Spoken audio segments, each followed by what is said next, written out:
Hi everyone, my name is Ryan, and are you tired of hearing this stupid intro? And are you sick of okay, you know what? Screw this. Let's just skip. So let's start off with her weapons. Her best 4-star weapons are the Dragon's Bane and Deathmatch. Dragon's Bane because of the Elemental Mastery and its amazing passive. And for those who don't know, Hu Tao scales well with Elemental Mastery, just like any other Vape or Melt characters. As for Deathmatch, its amazing passive is really good for Hu Tao and it gives high amounts of crit rate, in which case Hu Tao really needs. Now, what if you don't have any of these weapons, right? Well, there are some alternatives that are well, not at the same level as those two, but they'll do well. So if you have Blackcliff Pole, then it's a good alternative for her. But I made this mistake, and I hope to correct this. Don't use your star glitters for Blackcliff Pole. If you have Blackcliff Pole, then good, you can just use it straight away. But if you just decide to use it for Hu Tao, I won't suggest it because apparently another weapon that is the White Tassel can do similar damage to a Blackcliff Pole. But of course, Blackcliff Pole will outvalue White Tassel once you get the passive stacking going. So yeah, Blackcliff Pole, White Tassel, both of these are really good alternatives. And not to mention the Black Tassel as well. I mean, forgot to mention as well that the Black Tassel will do you wonders if you really want to. Also, another I forgot to mention is the Inazuman craftable weapon. I can see it working just fine simply because of the elemental mastery, and the passive is kinda, I don't know. Basically, you just go for it because of the elemental mastery. As for 5-star weapons, of course, her best 5-star weapon is the Staff of Homa. I literally don't need to explain that one. That weapon is just made for her. Well, there are other options for 5 stars as well, just like the Vortex Vanquisher.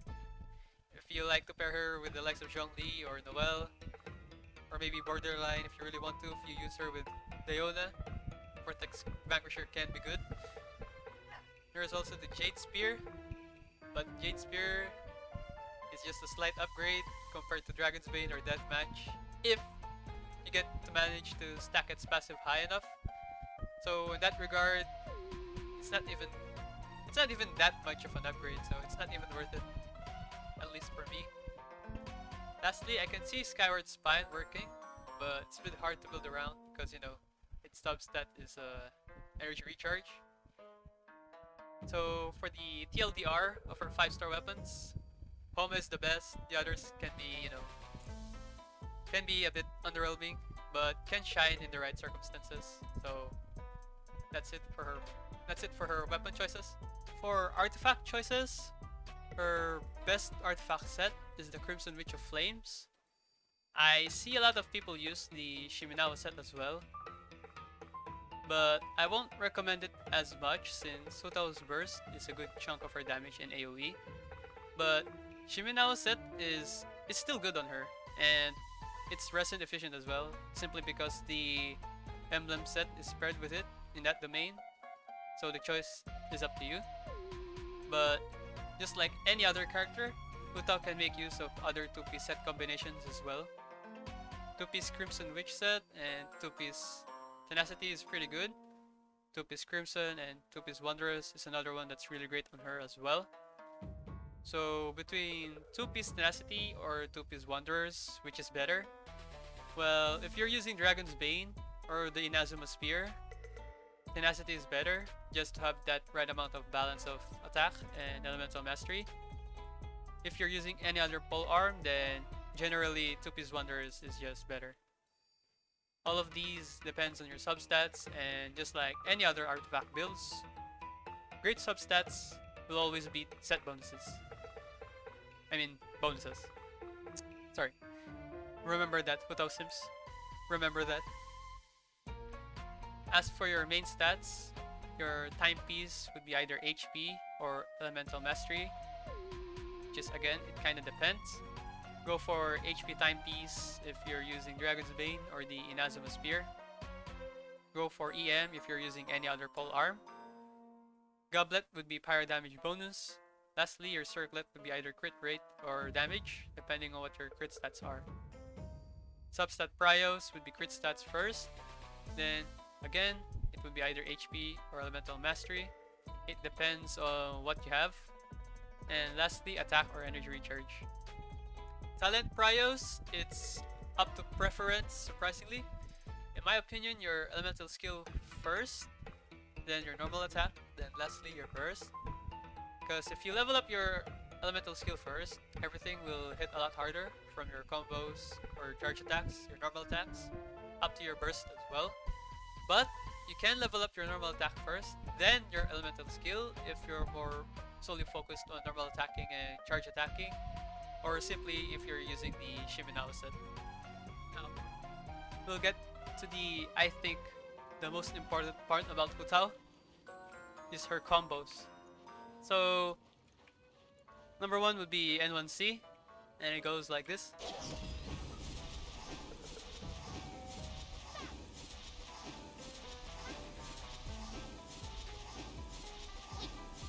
Like that. There's also the N2C, it goes like this.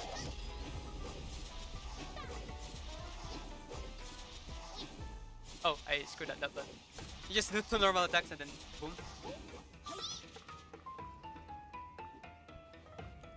Lastly, the oldie but a goodie, the combo that's not been recommending by a lot of Hu Tao players anymore, but I still will do, is the N3C.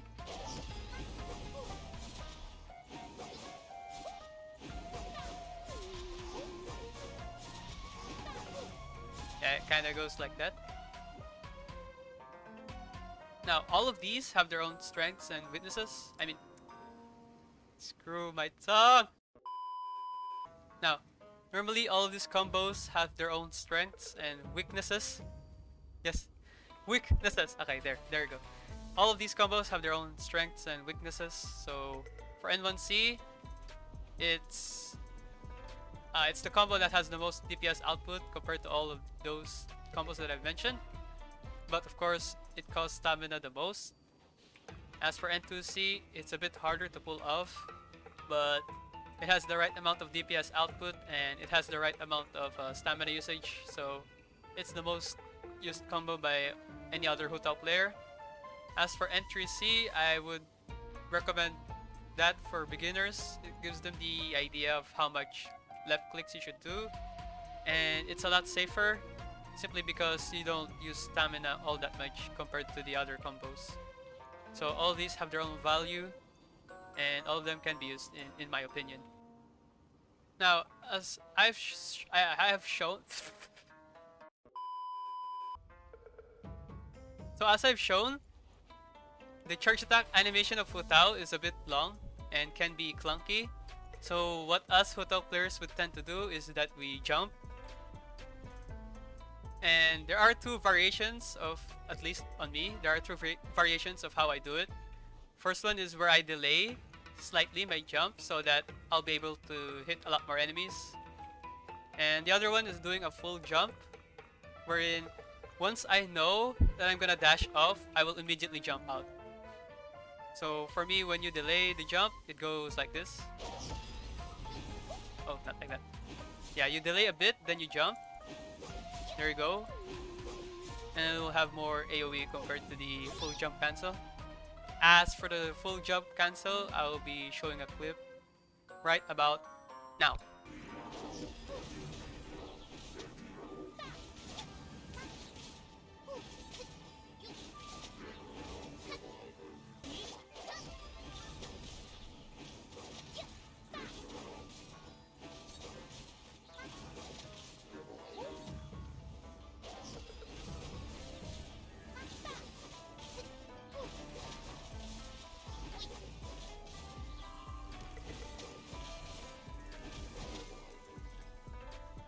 So the full jump cancel is best used if you just wanna stick to one target, or you're just fighting one guy. So the likes of Mago Kenki, or you're fighting a Ruin Guard, or you want to burst down one target, the full jump cancel is best used.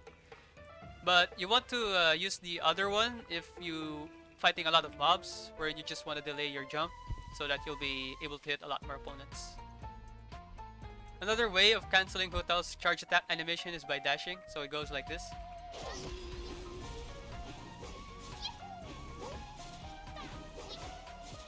Goes like that.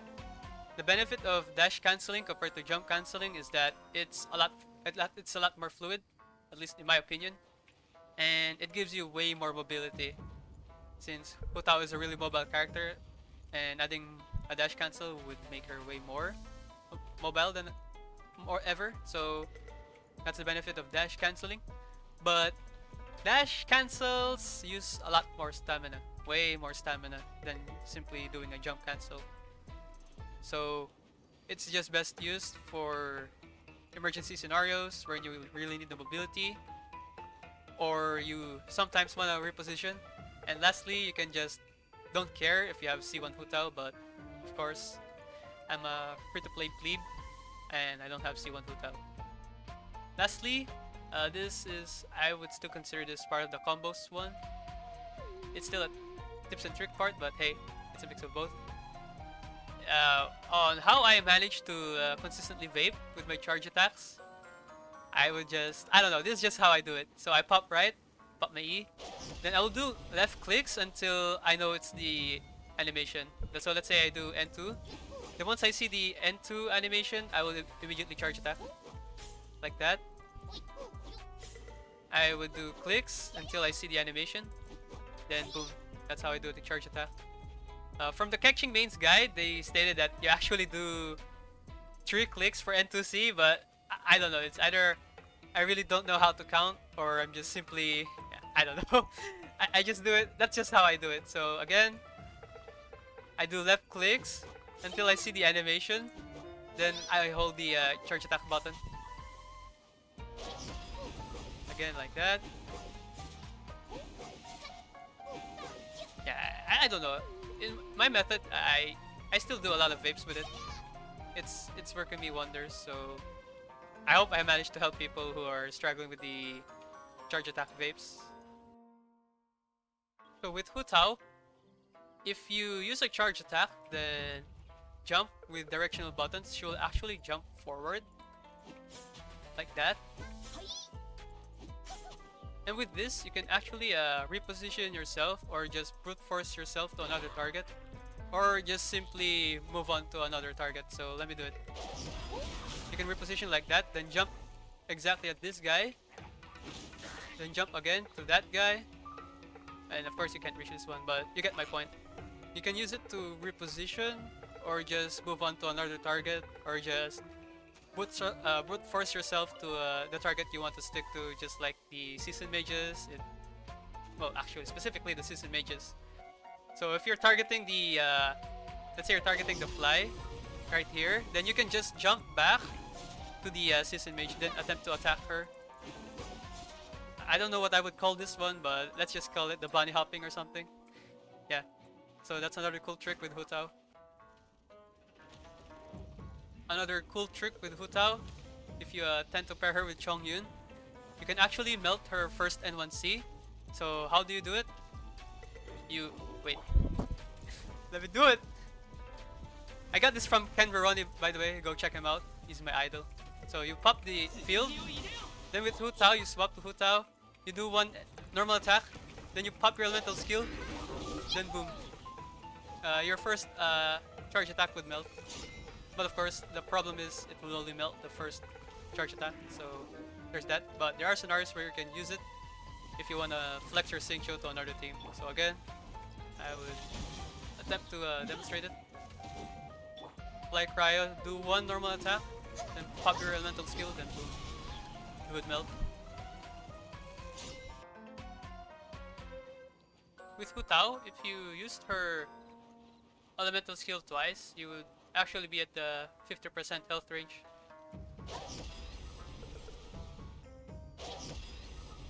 Just like so.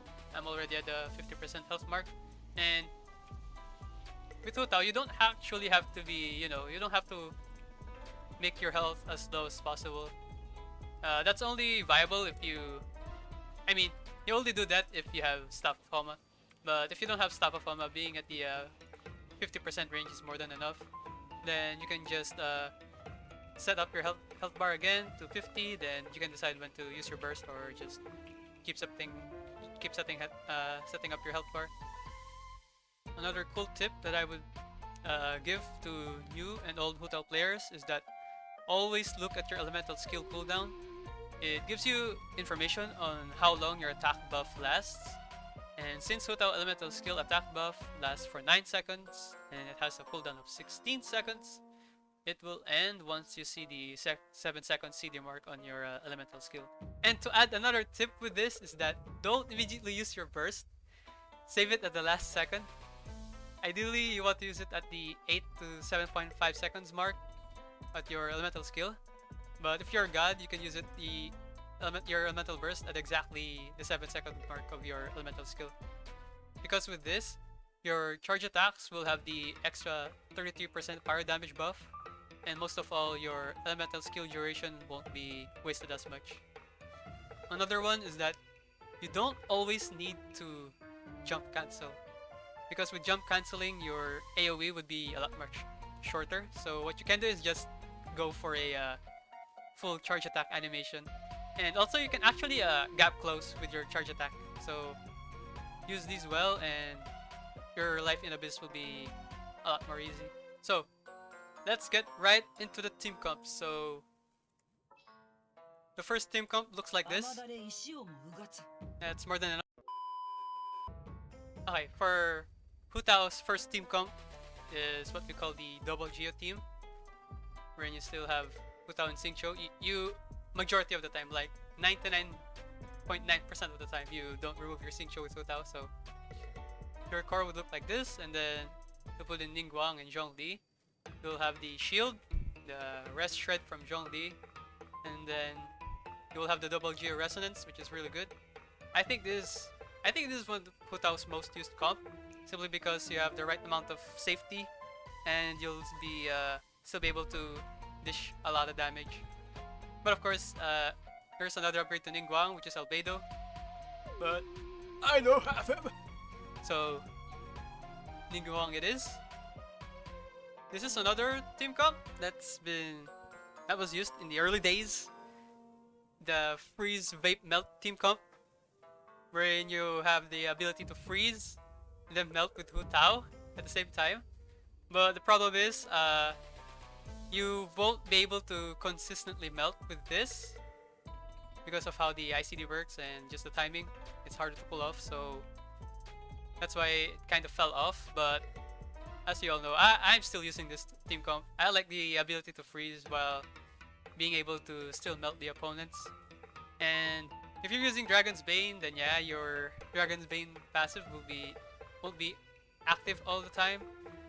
But I don't know, I still use Dragon's Bane with this team comp, but I'm gonna change that in the future. But still, this is how it would look like. And in the current Abyss, especially in the current Abyss, the ability to freeze the Sentinels or the shooters, I think is what you call them, is really OP. That's why I still use this team comp. Freeze, damage, everything. It's so safe and it's so strong, at least for me. But of course, if you don't want to use Kaya, then you can be like me, who uses Rosaria. Rosaria has more AoE and has the crit pass, which is really good for this team comp, and deals a lot more damage, especially if you have a Constellation too. But with Kaya brings more energy generation, and you can consistently melt with him more, so that's why they use Kaya. But in my case, I use Rosaria. The choice is up to you, and again, this is how it looks like. Now this is the national Hu Tao comp. I know it looks so troll, right, with Bennett, but you know, honestly, it works just fine. It's just that instead of using 2 uses of your elemental skill to set up your HP, you'll need around probably 3 or 4, and then you just pop your Bennett. I mean, don't get me wrong, I don't use this team anymore that much, but it's still strong. It's still solid. And there's one time that actually a lot of people have been using these team comp.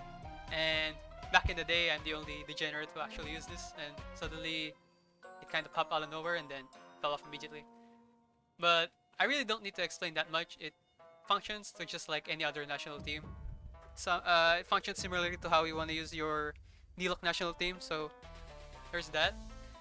Oh, and alternatively, if you don't have a Sucrose, or there's an upgrade to Sucrose, that is Kazuha, but I don't have him. So Sucrose it is.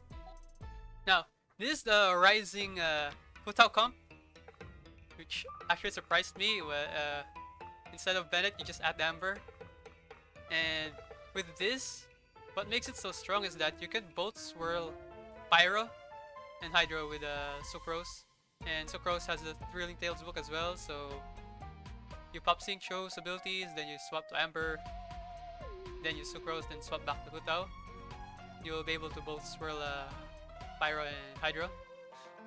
And the ability to do that is way strong, and it's really great on a single target enemies. But you can still use it in Abyss. I already demonstrated it that you can use this comp in Abyss. And what's best about this team comp, aside from Amber being here, is that Amber can use the LEG bow. So if you have LEG, she can proc that easy peasy, then it will buff up your whole team. Specifically, we just want to buff up your Hu Tao. So this team comp is really solid. The rotation is simple, and the only thing I would say is that overall it's a bit clunky in a way. So there's that. Another team comp is instead of Amber, you actually put Toma instead. You'll have a solid shielder, you have Pyro application in which Sucrose can swirl still. Yeah, it's kind of like the Amber part, except it's a lot more safer and you won't be able to use the LG bow though. And in case you're wondering why I have Bennett as a placeholder, because he's just a placeholder. I don't have Toma! So yeah, that's how it looks like. Except it is Toma. Lastly, if you want to be a full-on degenerate like me, who's just so bored of seeing Hu Tao with Sing Cho, you can actually go for this type of team comp wherein Hu Tao acts more of as an enabler for your Zarya to melt her burst with. So your Hu Tao would most likely run a Lava Walker set. So it functions similarly to a reverse melt comp, except no Kaya, and it's a lot more focused on Rosaria and Hu Tao. So yeah, I tend to use I tend to use this comp if I just want to flex Seicho to my team too. And sometimes I just use this comp as well if I'm bored with my life. But if you don't have Rosaria, you can use Chongyun. And I already demonstrated that you can melt with Chongyun your N1C. Your first charge attack with Chongyun, so that's really great. And if you have Constellation 2 on Chongyun, your rotation will be a lot more smoother. So yeah, that's it for my team comps. So, for the last section of my guide, I'll be answering some of your frequently asked questions about Hu Tao, or questions that is related to Hu Tao. So number 1 would be C1 Hu Tao or C0 with Staff of Homa.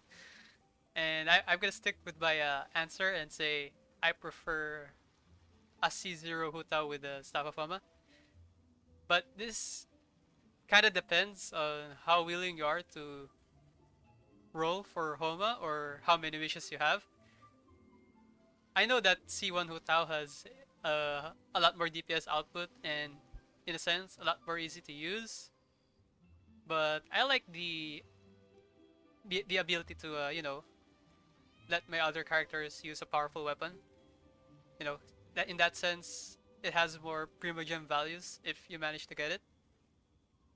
But in any case, if I have 180 wishes, then I would go for a C1 Hu Tao for sure. But in my opinion, I would still go for a Homa. It just kind of depends on how many Primogems you have or how willing you are to roll. The number 2 question would be, what's the best Hu Tao combo? Well, it kind of depends. N1C, like I said, has the highest DPS output, but it's uses a lot of stamina.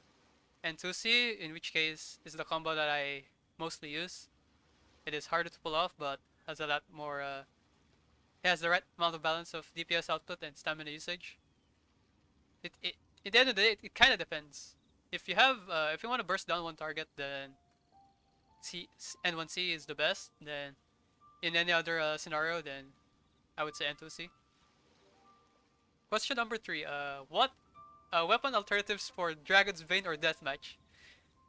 Blackleaf Pole, White Tassel, Black Tassel. All of these can work. Oh, and I keep forgetting the Inazuma weapon can work fine as well. At the end of the day, it just kind of depends again. All of those weapons that I mentioned are really good alternatives for Dragon's Bane or Deathmatch. And lastly, Hu Tao or wait for Ganyu. If you already have a solid DPS, Pyro DPS like Diluc, or you have a high constellation Shangling, I would 100% say Ganyu. Or in general, I just say 100% just go for Ganyu. But if you really need the Pyro carry, then by all means go for Hu Tao. Other than that, if let's say you already have a solid Ayaka or you have a Eula, then just don't go for Ganyu. That's already too much cryo damage. In that case, just go for Hu Tao as well. Okay, to sum this all up, for question number 1, I'd say C0 Hu Tao with Homa. And number 2, the best combo would be, it kind of depends, but for me, the most combo I use is N2C. Number 3, weapon alternatives would be Blackleaf Pole, White Tassel, Black Tassel, and the Cross Spear. Lastly, Hu Tao or Ganyu, I would say go for Ganyu in most scenarios. So yeah, that's going to be it for my guide. I hope you guys enjoyed this one. Make sure to leave a like and subscribe. And I'll see you guys on the next one.